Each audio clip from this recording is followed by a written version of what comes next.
Bienvenida a Conversaciones de Yoga Terapia. Soy Nico Illesca, cantora y formadora, y en este espacio compartimos conversaciones sobre yoga terapia con profesionales del yoga en torno a la práctica docente, la salud mental, la reducción de estrés y algunos criterios que nos ayudan a sostener una enseñanza más clara y más responsable. En este capítulo me acompaña nuestra querida Daniela Uvilla, quien partió su camino en el Ayurveda, estudió nutriterapia ayurvédica, yoga terapia ayurvédica y es egresada del diplomado en yoga terapia del año 2024. Con Dani hoy conversaremos sobre la práctica de yoga desde una mirada influida por el Ayurveda. Daremos algunos consejos de cómo escoger una práctica adecuada según nuestra constitución y revisaremos de forma general los tres doshas, Kapha, Pitta, Vata, tratando de dar una mirada simple y arquetípica a estos tres biotipos o constituciones de la Ayurveda y así guiarte en la práctica que puede ser más adecuada para ti y para tus practicantes, entendiendo que lo estamos viendo desde una mirada general, arquetípica, y que esto no reemplaza en ningún caso la mirada de un profesional en Ayurveda, sino más bien invita a la autoobservación y al autoconocimiento según ciertos síntomas o cualidades que se puedan identificar por cada dosha. Comenzamos entonces con este capítulo de Conversaciones de Yoga Terapia. Para quienes no conocen quizás el Ayurveda, esta práctica milenaria de la India que tiene la intención de prevenir enfermedades, de ayudarnos con temas de salud y mantener, como encontrar ese equilibrio propio en cada uno. Y hoy día queríamos hablar de esta maravillosa temática de Ayurveda y yoga. Quería partir preguntándote, ¿cómo definirías tú lo que es la salud mental?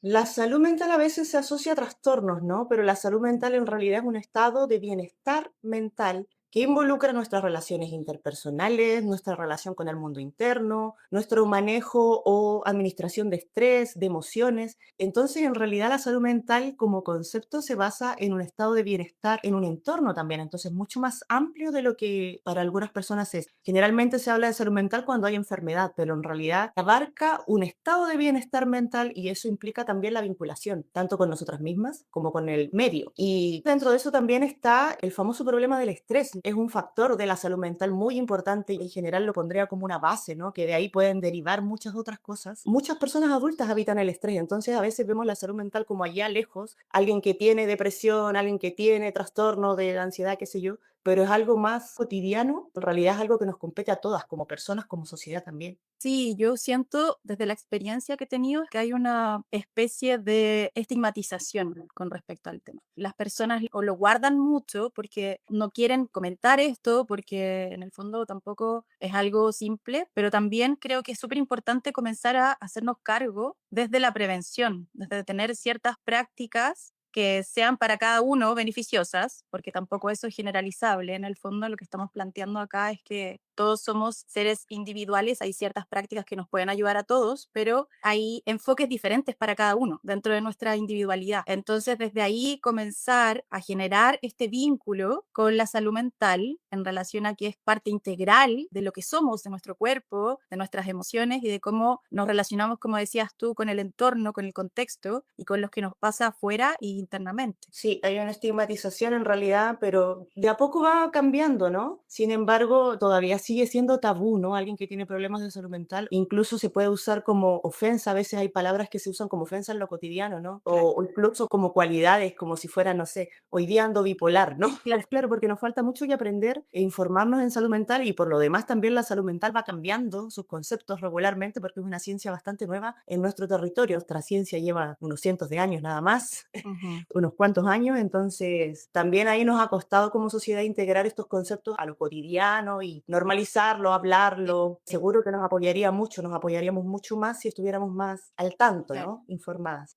también eso es importante como poder tener espacio, encontrar ese lugar o ese espacio seguro donde poder hacerlo también. La construcción de espacios seguros es clave en la salud mental y lamentablemente en nuestras sociedades, en muchos contextos, se vuelve un privilegio, ¿no? Tienes que Claro. estarte defendiendo, tienes que estar compitiendo. Entonces, nosotras como docentes de yoga o yoga terapia, es como una de nuestras labores, ¿no? Generar espacios seguros donde las personas se sientan cómodas de manifestar sin juicio y puedan habitar lo que habitan, porque también en el yoga y en los espacios espirituales en general pasa que las emociones displacenteras o el dolor humano es rechazado. Si tú haces yoga tienes que ser feliz, punto, ¿no? Y claro, y no podemos abordar el proceso terapéutico sin asumir lo que nos pasa y por ahí también hay una estigmatización que va ligada a la falta de información en la salud mental también, pero también a un montón de creencias que tienen que ver con que está mal estar mal. Sí, es como no permitirse tener esos momentos. Tenemos que rendir, tenemos que estar productivos todo el tiempo, sin descanso, Ujú. y eso también nos genera ese desbalance tremendo y esa falta como de atención en ese punto que es vital. Quería que pudiéramos abordar, hacer este paralelo entre lo que es el yoga y el yoga terapéutico. ¿Cuáles son sus diferencias en relación a qué cosas abordan también? ¿Cuáles son sus objetivos? Yoga es una ciencia, disciplina milenaria, son metodologías. Es muy complejo el yoga porque hay diferentes métodos, diferentes filosofías. Todos los métodos de yoga tienen en común la búsqueda de un estado de plenitud existencial, integración con el todo, iluminación. Hay muchas formas de definirlo. Entonces el yoga, si bien tiene prácticas distintas, que hay yogas con asanas, yogas sin asanas, yogas que usan más la mente, otras que usan más la devoción, todos están buscando el mismo objetivo. Entonces, dentro de eso, si bien el camino puede ser muy terapéutico, también puede ser muy duro, ¿no?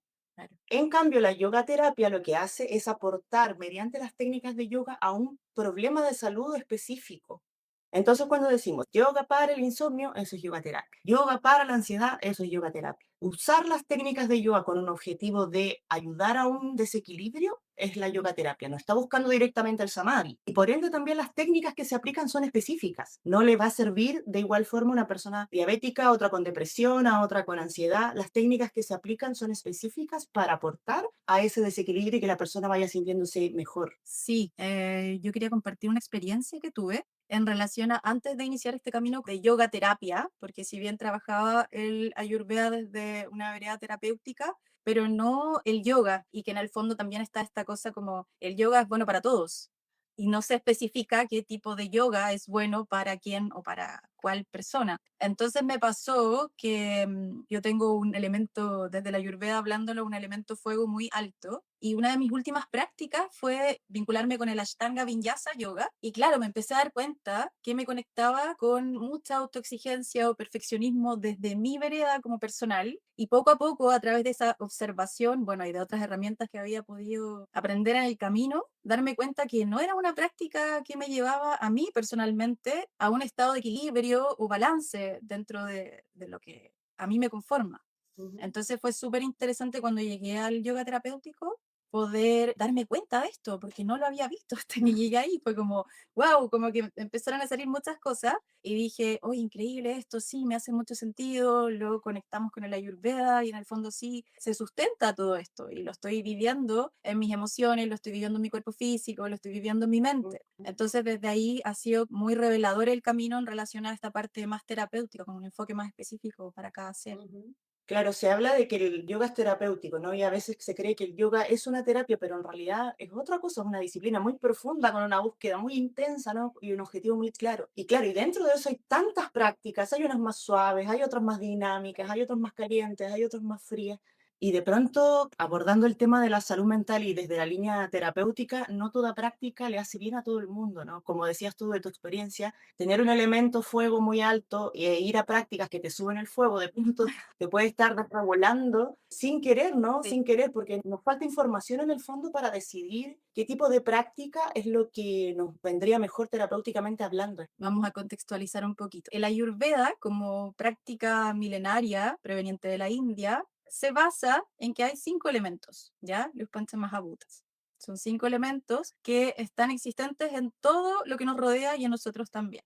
Esos 5 elementos se componen de lo más sutil a lo más sólido, lo más estable, el éter, el aire, el fuego, el agua y la tierra. Estos elementos se unifican y generan energías. Por ejemplo, el éter con el aire genera la energía del movimiento, del vacío. El fuego con el agua genera la energía de la transformación, el fuego. Y en la tierra con el agua genera la energía de la estabilidad. Entonces, todas estas energías habitan dentro de nosotros en distintas proporciones. Tenemos energías que están más presentes que otras. Entonces, la intención de cómo enfocar o vincular el Ayurveda con la práctica de yoga más propicia para cada uno de nosotros es ver cuál elemento en el fondo es el que tenemos más presente y contrarrestar esa energía entregándole los otros elementos para buscar ese balance.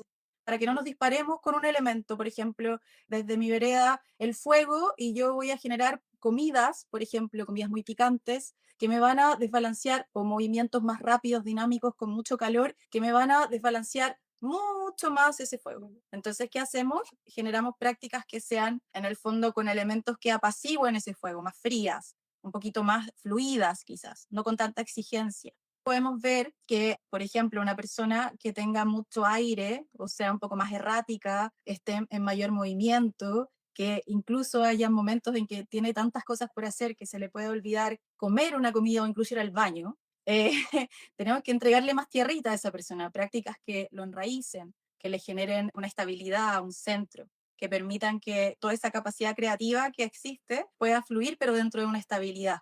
Y ahí podríamos hablar de prácticas, por ejemplo, como el mindful yoga, que podría ayudar como a regular el sistema nervioso. Sí, entonces hay tantas prácticas de yoga que de pronto no sabemos cómo escoger. Por ejemplo, una persona con estrés crónico, no sé, que es un desequilibrio muy fuerte, de pronto dice voy a ir a yoga porque me hace bien, ¿no? Y llega a una clase como de power yoga, por Claro. ejemplo, o clases de alta exigencia física o de alta competitividad, que, lo cual no está bien ni mal, pero para esa persona en específico le puede regular y puede salir de la clase diciendo no vengo nunca más a una clase de yoga.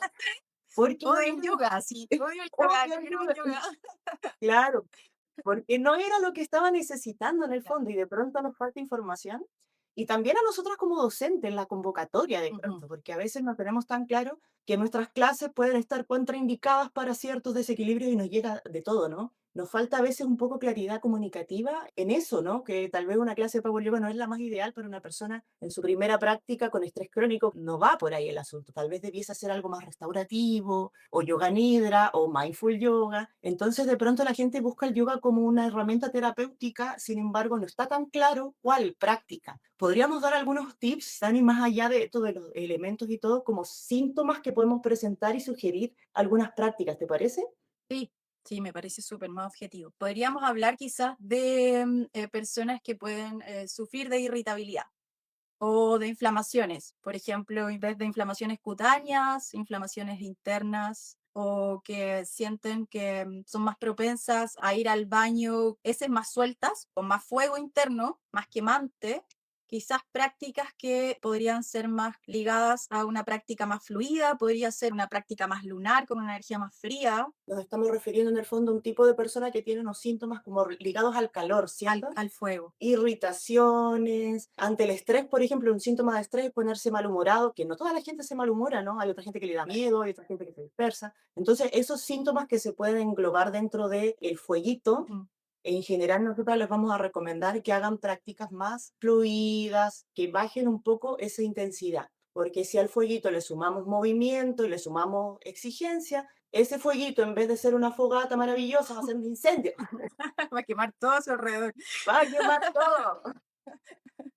Entonces, esa primera recomendación de las personas que se sientan identificadas con esto, te pones mal humor si no comes, ante el estrés te pones mal humor, sientes también una necesidad de acción en el mundo, tienes una mente aguda, irritaciones internas o externas, tendencia a la acidez, heces más flojitas o tendencia a la diarrea. Son síntomas generales que se engloban dentro de una persona que tiene más presente el fueguito en el cuerpo, entonces te va a ser mucho mejor terapéuticamente hablando una práctica más blanda, más fluida y más tranquila.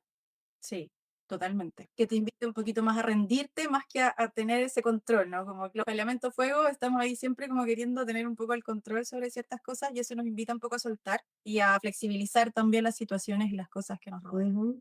Dijimos que cada persona es única, pero pueden haber señales ahí que te llamen a una práctica o a Sí, otra. claro. Y a explorar también. Creo que es súper importante permitirse un poco sentir y si en el fondo hay alguna práctica que estoy realizando y que no me hace sentir bien, a pesar de que hayan muchas personas que te digan cosas que no, que esto está bien, que yo lo he hecho y que esto me ha resultado, en fin, permitirse también darse cuenta de que quizás esa práctica no es para ti. Ujú. Sí. Vamos con otro arquetipo, entre comillas. Sí, podríamos hablar también de las personas que tienen mayor movimiento en sus vidas. Son más erráticas, quizás, conectan mucho con la creatividad. Son personas que se olvidan de muchas cosas, están en una cosa y luego se cambian a otra. Se olvidan, como decíamos antes, de comer, de las necesidades básicas, del sueño también. Muy estimulados, estimuladas. Esas personas, en el fondo, prácticas que los inviten a calmar, a relajar el sistema nervioso. Una Ujú. práctica que podría ser mindful yoga, técnicas de enraizamiento, pequeños ejercicios que nos conecten con el presente, porque también para personas así es muy difícil, no sé, ay no, una relajación por 20 minutos, esa persona te va a terminar odiando, va a querer salir de ahí corriendo. Entonces, en el fondo, prácticas, como lo hablábamos el otro día en clases, que a mí me hizo mucho sentido, prácticas que dentro del cotidiano, dentro de las actividades que realizamos en nuestro quehacer, podamos involucrarlas de a 1, 2, 3 minutos, pero estas detenciones un poco, invitándote a respirar o a cocinar si estás cocinando, llevándote a poner tu atención plena ahí, o a bañarte, poniendo tu atención plena ahí, o a vestirte. En el fondo, cosas que de repente son prácticas un poco más informales, quizá. Personas que pierden la atención fácilmente, o incluso hay una forma de comprensión también que es como rápida y fugaz, ¿no? Ah, Como sí. que o pérdida de atención, estoy escuchando a alguien y de repente la mente se te fue a otra parte. También pueden haber algunos síntomas físicos en ese como arquetipo, que son, por ejemplo, la respirar, Ujú. ponerse estítica, por ejemplo, secarse por dentro en el fondo, resecarse. También, Colon, me cuesta poner atención, que en general hay un tipo de personas que con estrés les pasa eso, a diferencia del otro arquetipo que era me enojo, ¿no? claro. En este arquetipo, el estrés se manifiesta mucho más en dudar, por ejemplo, en manifestar miedo, inseguridad o dispersión de que no puedo poner atención a las cosas que estoy haciendo y se me olvidan cosas y eso me genera más estrés. Entonces, en ese caso, realmente las prácticas recomendadas tienen que ser mucho más tierra, como dice Dani, como el mindful yoga o como las prácticas de poner atención al presente, que Dani se refiere a las prácticas informales, ¿cierto? Del mindful yoga o del mindfulness, que son un esfuerzo igual para estas personas. Dani, qué terrible, pero un esfuerzo para estas personas Sí. tremendo que de pronto se van a olvidar de poner atención también, ¿no? Entonces hay que usar recordatorios. Si tú eres docente de un grupo de personas que manifiestan estos síntomas, por ejemplo, a lo mejor darles tareas. Mira, cuando te duches, como decía Dani, coloca tu atención a los 5 sentidos. Siente la temperatura del agua, siente el olor de tu jabón, percibe las plantas de tus pies, tu cuerpo, qué sé yo, darle indicaciones para que no necesariamente modifiquen su rutina, sino que incluyan prácticas de atención en lo que ya hacen y eso les va a ayudar muchísimo. Además de la práctica de yoga en sí misma, que se recomienda que sean mucho más tierra, en el fondo, enraizantes hacia el presente, hacia el cuerpo, hacia la respiración consciente. Y prácticas guiadas, que siempre uno esté ahí como, no es no permitiendo, pero que esa creatividad o ese aire se expanda por el Ujú, infinito. En el ujú. fondo, volver al aquí y a la hora todo el tiempo, las veces que sea necesario.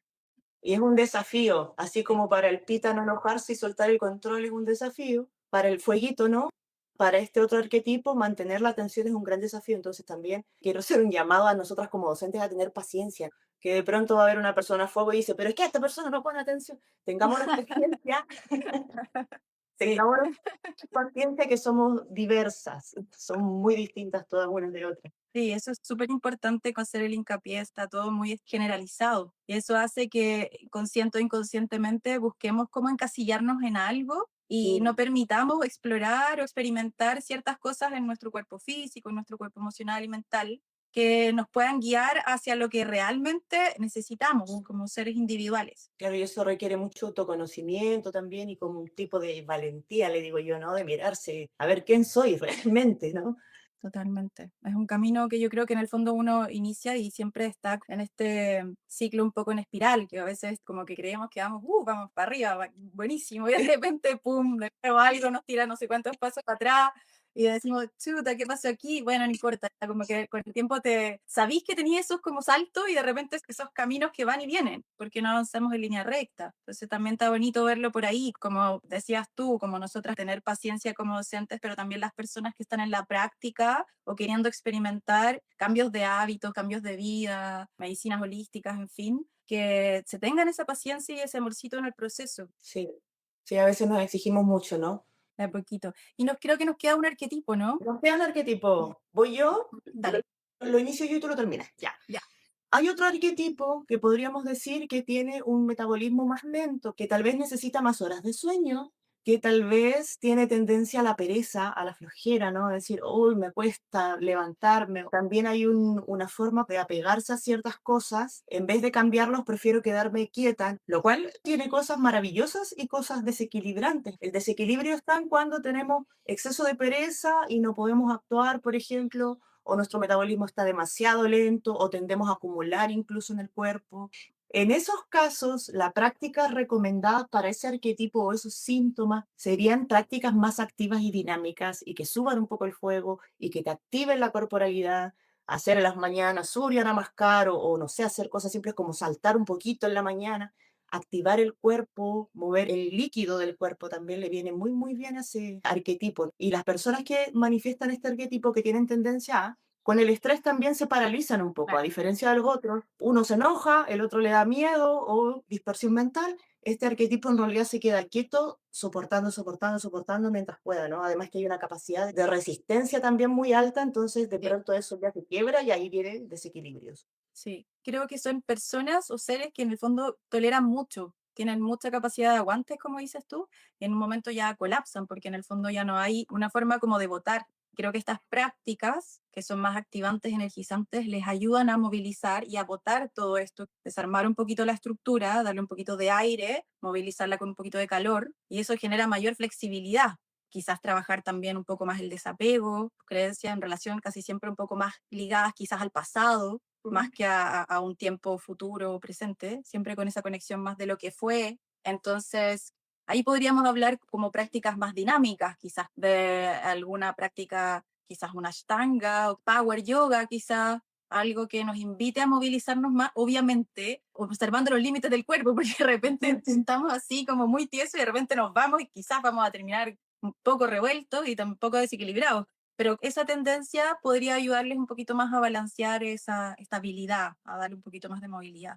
Cata nos dice, hola chicas, me siento muy, muy identificada con el último. Ah, Cata, hola Cata, ¿cómo estás? En ese sentido, como que estos tips sirvan para poder observarse y cómo también nos relacionamos con nuestro cuerpo, con nuestras emociones y con nuestra mente. Cata, entonces te recomendamos hacer prácticas un poquito más dinámicas, obviamente respetando nuestra corporalidad y nuestro estado, pero moverse más dinámico te va a ayudar a subir esa energía, a tener más ímpetu. Sí, Ah, mira, sí, pues sí, es una alumnita mía. linda. Linda, Cata. Así Y que sí, sí, está bueno poder verlo así, porque también vamos creando prácticas en relación a cómo nos vamos sintiendo, porque esto también va variando con las estaciones del año y también no es que siempre estemos en un estado, tenemos ciertas energías más predominantes, pero también hay cambios en el proceso. voy a hacer un resumen, Dani, de lo que hemos visto para atrás. Incluso tú que no te identificas plenamente con una, lo vamos a ver como por estado. Súper. Si te sientes muy dispersa, atención al presente. Si te sientes irritable, prácticas blandas, movimientos, estiramientos conscientes, por ejemplo, te va a ayudar. Y si te sientes con pereza, que te falta energía, actívate un poco. O sea, lo ideal es la práctica en sí misma de yoga, ¿no? Pero podemos hacer cosas simples como trotar sobre el lugar unos 10 segundos para generarnos activación. Sí, Hablemos un poquito sobre cómo escoger la práctica según las personas, que creo que también es relevante. Por lo mismo que hablábamos hace un momento, ¿no? Que llega una persona a una práctica y después dice, no voy nunca más a yoga o odio el yoga porque llegó a una práctica inadecuada. Entonces, ¿cuál es tu experiencia con este tema? Ya nos contaste tu experiencia personal, ¿no? Que tú dices, bueno, tenía fuego y hacía una práctica fuego y ahí me estaba regulando. ¿Lo has visto en tus estudiantes también, Dani?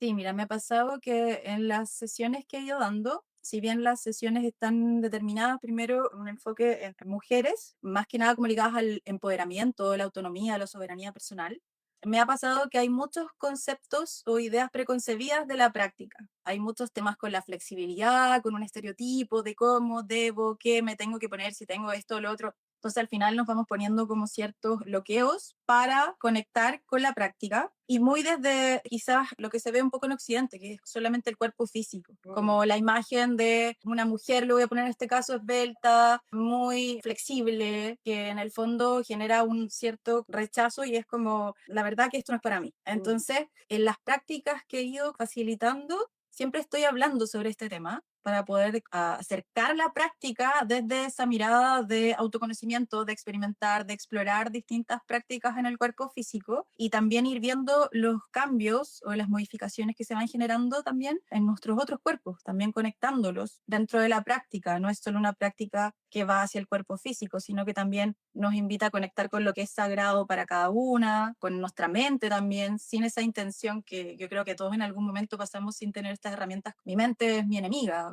entonces en el fondo la voy a guardar en una caja y yo la dejo ahí y yo voy a seguir haciendo mi vida, pero en el fondo no nos podemos dividir, como separar. Entonces van en esta integración y explorar también esta parte de regular ese sistema nervioso que está también lleno de información. Entonces, desde ahí ha sido súper nutritivo poder desmitificar todo lo que significa la práctica en sí y poder poner en valor todas las facultades que tiene y que nos invitan a conocernos, a observarnos, a explorarnos. Bueno, si van a una práctica que no les gusta, alguna por aquí, recuerden que hay otras y que también pueden conectar no solo con la práctica y las técnicas en sí mismas, que son maravillosas y bien aplicadas desde la yoga terapia, por ejemplo, son increíbles. Y también busquen conectar con alguna persona que les haga sentir bien, ¿no? A veces también eso influye. Y hay prácticas de yoga para todas las personas, en realidad pasa que no todas son buenas para todas las personas, porque los tipos de yoga son tantos y variados, unos suaves, unos mentales, unos reflexivos, otros devocionales.